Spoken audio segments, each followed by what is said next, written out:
Defence বৰ্ডতকে আৰু ডাঙৰ president কোন আছে আহিব দিয়কচোন। सहाय खालामाबा सोरथो सहाय खालामगोन ना फिसालाया बिरोधि खालामनांगौ नामा?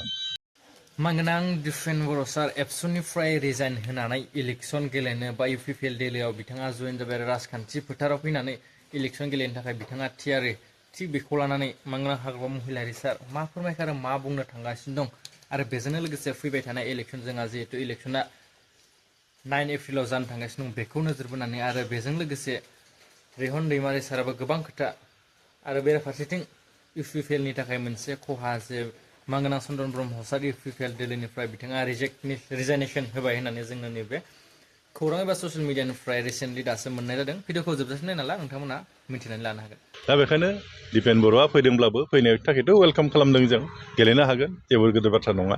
खिन्थु एबसुनि आफादगिरि हिसाबै जेरैहाय बेहा इम्पर्टेन्सआ दङमोन इउपिपिएलआव फैनाय लोगो लोगो बेसेबांखिनि मोननाय नङा आरो आंनि थाखाय जेबो फेक्टर जानाय नङा आरो आंथ' सानो जेबो दावहा जाया बाहाय।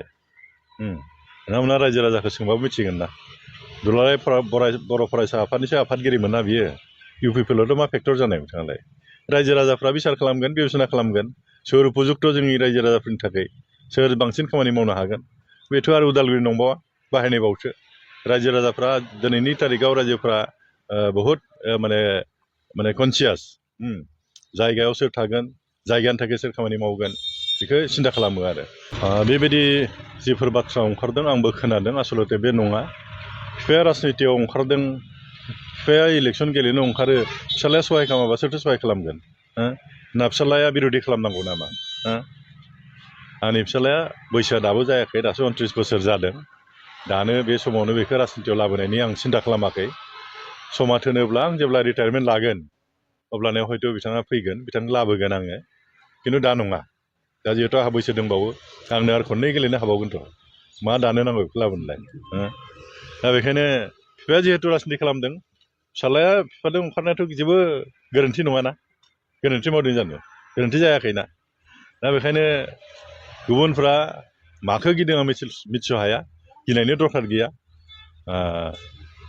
राजनितियाव न'खरनि मानसि राजनिति खालामब्ला ओंखारखागोन सहाय खालामखागोन न'खरनि मानसिफ्रा परियाल मानसिफ्रा बेथ' साभाबिक खोथा। गतिके आं रायजो राजाखौ बुंनो सानदों जे फिसालाया दानो राजनितियाव ओंखारा आरो फैनाय नङा आं थासान्दि। প্ৰমোদ বৰয়ে নিজৰ দলটো চাব লাগিছিল সেই দলটো নাচাই পেলাই এতিয়া দিল্লীত গ'ল দলটো কোনে চাব এতিয়া ইহঁতৰ কথা।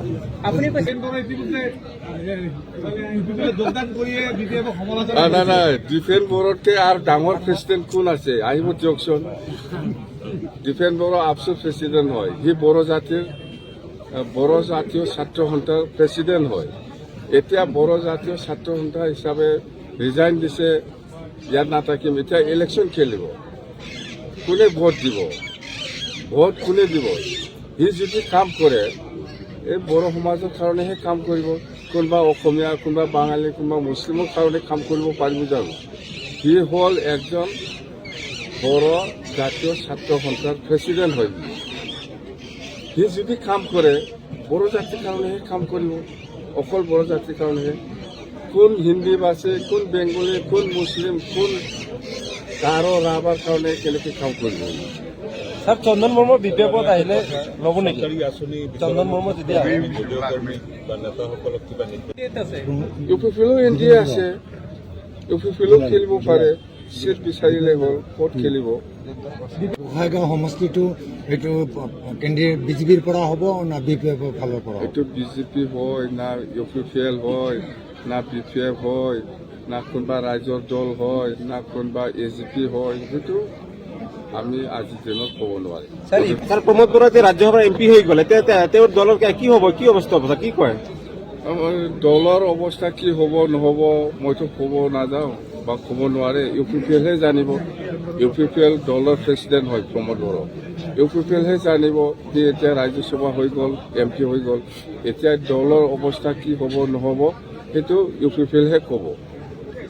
আমি ইয়াৰ ওপৰত মই কি ক'ম? হয় ইলেকশ্যনটো আজি হোৱাৰ কথা ঘোষণাটো ইয়াৰ পিছত আমি এপ্লিকেশ্যনটো লৈ আছে কোনে কেণ্ডিডেট বিচাৰিছে কিন্তু কেণ্ডিডেট ফাইনেল পৰ্যায়ত চিলেকশ্যনটো অলপ সময় লাগিব, এসপ্তাহমান এনেকুৱা সময় লাগিব। স্যার